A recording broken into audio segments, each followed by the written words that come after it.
Welcome to Motivational Humanity. You are not alone. There is a kind of childhood injury that leaves no bruise. No one can point to it. No doctor can name it on a chart. It doesn't come from a raised hand or a raised voice.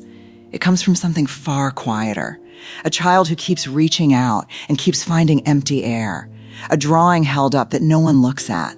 A small voice saying, "Watch me to a room that doesn't turn around." A child crying softly in the next room, waiting for footsteps that never come. And somewhere in the space between the reaching and the silence, a belief starts to form, long before there are words for it. Maybe I am too much. Maybe my needs are the problem. Maybe it would be easier for everyone if I simply stopped needing anything at all. The child stops crying, wipes the wound herself, and learns something no one ever meant to teach her. Psychologists have a name for this. They call it the invisible child wound, the injury of being present in a home, yet somehow never fully seen in it. And the adults this shapes often look, from the outside, remarkably capable, composed, easy to be around. They never ask for much. They say, "I'm fine," so smoothly you'd believe it. But underneath that calm, self-sufficient surface often lives a very old, very quiet fear. The fear of being a burden, the fear of reaching out and having no one reach back. If any part of that just landed somewhere tender, stay with me. This is Motivational Humanity, and today we're going to walk gently into the world of the unseen child. Why being overlooked can shape the way a person loves, trusts, and even sees their own worth for decades afterward. And somewhere in this story, you might just find language for something in yourself you never quite knew how to explain. Picture a 7-year-old at the dinner table, buzzing with a story about something that happened at school. A joke, a small victory, a moment that felt enormous to her. She starts telling it. Her father is scrolling through his phone. Her mother is already thinking about the dishes. Nobody is unkind. Nobody raises their voice. They simply don't look up. The girl's sentence trails off in the middle. She finishes her food in silence and goes to her room. Nothing happened that evening. That's precisely what makes it so hard to name. There was no incident, no scene, nothing a stranger would ever have noticed. It was just an ordinary Tuesday. The kind of evening her parents wouldn't remember a single detail of if you asked them a week later. But she remembers. Not as a clear memory with a beginning and an end, but as something that settles far deeper than memory. A quiet conclusion etched into her long before she had the words to question it. What happens to me is not interesting enough to make anyone stop what they're doing. This is exactly what makes emotional neglect so different from abuse, and in some ways so much harder to heal. Abuse leaves something visible, a moment someone else can point to, name, and validate. Neglect leaves nothing to point to at all. No wound anyone else can see. Just a child quietly learning that silence is the most familiar response the world has to offer. Human beings are not simply wired to want connection. We are wired to need it for survival. This is the foundation of what psychologist John Bowlby called attachment theory. A baby's cry was never just a request for milk or sleep. It's a biological flare sent out to summon protection. When that flare is consistently met with warmth, a young nervous system draws its first and most important conclusion about the world. I am safe. People come when I call. But when that flare keeps disappearing into silence, something else happens instead. The amygdala, the brain's built-in alarm system, begins registering that silence as genuine danger. Biologically, it makes no distinction between my parent is distracted and I am unprotected in the wild. To an undeveloped nervous system, both register the same way. So the body responds the way it would to any threat.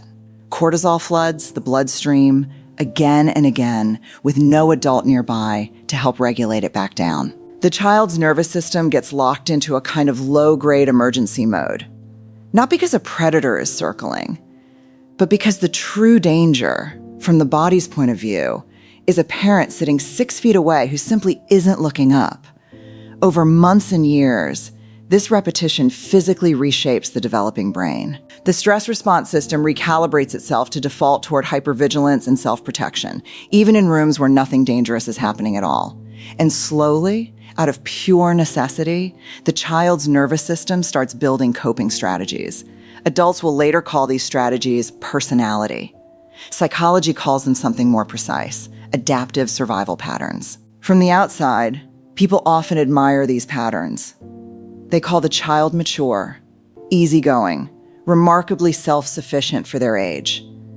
But underneath, these aren't personality traits a person was simply born with.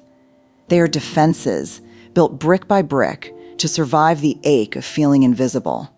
Broadly, they tend to form into 4 recognizable patterns. It's past midnight, and she's sitting cross-legged on her bed, staring at a spreadsheet full of numbers that don't add up, a work crisis threatening to blow up by morning. Her phone sits an arm's length away, full of contacts who would genuinely want to help. She doesn't call a single one of them. Not out of pride, out of an old, bone-deep conviction that asking for help is the same as becoming a burden. Her unspoken rule for living is simple: if I never ask anyone for anything, I can never be let down. So she stays up until 3 a.m. solving it herself, because to her, admitting she needs someone doesn't feel like vulnerability. It feels like danger. In the past, every time she needed someone, the room stayed empty. This one learns something early, usually before the age of 8. Simply being well-behaved earns her nothing. Her parents' attention doesn't shift. But the day she brings home first place in the spelling bee, something changes. Her mother looks up, smiles, just for a moment. That moment is enough to plant a belief that will run her whole adult life. Love is something I have to earn. As an adult, she becomes the colleague who cannot stop climbing. Degrees stacked on degrees, promotions chased even when she's exhausted, a home renovated to magazine standard even though she rarely has time to enjoy it. Not because any of it brings her joy, but because some part of her is still trying to make the world stop and notice she exists. And the cruel twist is that no amount of achievement can ever fill that space, because the emptiness was never caused by a lack of success. It was caused by a lack of being seen. She's the friend everyone calls first, the coworker who says yes before she's even finished hearing the request, the one who apologizes for things that were never her fault. She isn't generous by nature so much as terrified.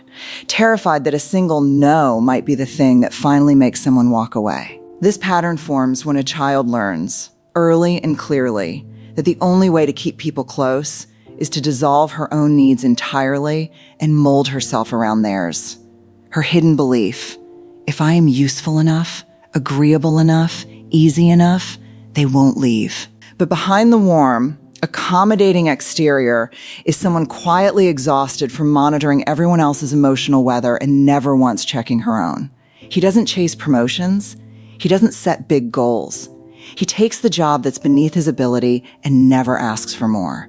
From the outside, people quietly label him unmotivated or lacking drive. But underneath that, stillness is a conclusion built from hundreds of small, quiet moments of being overlooked. If no one was going to notice anyway, why would I bother trying? This isn't laziness. It's a highly sophisticated form of armor. If he never hopes for anything, he can never be devastated by being ignored again. If he never reaches out, he'll never again have to feel what it's like to extend a hand into empty space. Whichever shield a person builds, they all share the same 2 a.m. truth underneath. A wounded child still waiting, somewhere inside, to finally be noticed. These defenses were often brilliant survival tools inside a childhood home. The trouble starts when the same shield gets carried, unchanged, into adult friendship, romance, and work. The pediatrician and psychoanalyst Donald Winnicott had a term for what's missing here: mirroring. In healthy development, a child comes to understand their own emotions by watching them reflected back through a caregiver's face and voice. You cry, and your mother says, "You're feeling really sad right now, aren't you? I'm right here." Through that, a child learns to name, trust, and hold her own feelings. But for the unseen child, that mirror was cracked, or simply never held up at all, which leaves adulthood with a strangely unclear sense of who they even are underneath the mask. This shows up in romantic relationships as 2 opposing extremes. One is anxious attachment, the instant someone offers even a little warmth. This person pours their entire emotional world into them, terrified they'll vanish, constantly needing reassurance to quiet a fear of abandonment that's been sitting there for decades. The other is avoidant attachment. The moment a relationship asks for real emotional closeness, something in them panics and starts pulling away. A silent alarm goes off. Don't invest here. Sooner or later, they'll stop noticing you too, exactly like before. Get out before it happens again. But psychology rarely stops at the wound. And here's something most people carrying this pattern never realize about themselves. Whichever mask they wear, they've all quietly become extraordinary at one particular skill without ever being taught it: reading people. Because they had to learn to read a room to survive, their nervous system becomes an unusually sensitive instrument. They can sense sadness under a smile from across a room. They notice the half-second pause before someone answers, the tightness in a voice that everyone else missed. They know exactly which words will calm a friend in crisis because they've spent a lifetime studying exactly what soothes people. This links to something real in the brain. Mirror neurons, cells that activate when we witness someone else's emotion, almost as though we were feeling it ourselves. For the unseen child grown up, this system runs on overdrive. They can pick up and hold the emotional weight of an entire room while their own internal signal stays muted. When they're the one hurting, instead of reaching for support, they quietly absorb it alone, still convinced that their pain might be an inconvenience to someone else. The person most capable of understanding everyone else is often the very person nobody truly understands. Here is the part that matters most. None of this is permanent. Researchers at Harvard Center on the Developing Child have shown something genuinely hopeful. The anxious neural pathways built in childhood are not fixed for life. This is neuroplasticity in action. Every single time you act even slightly against the old defensive habit, you are physically laying down a new connection. Not through sheer willpower alone, but through small, repeated action until the nervous system finally learns a new lesson.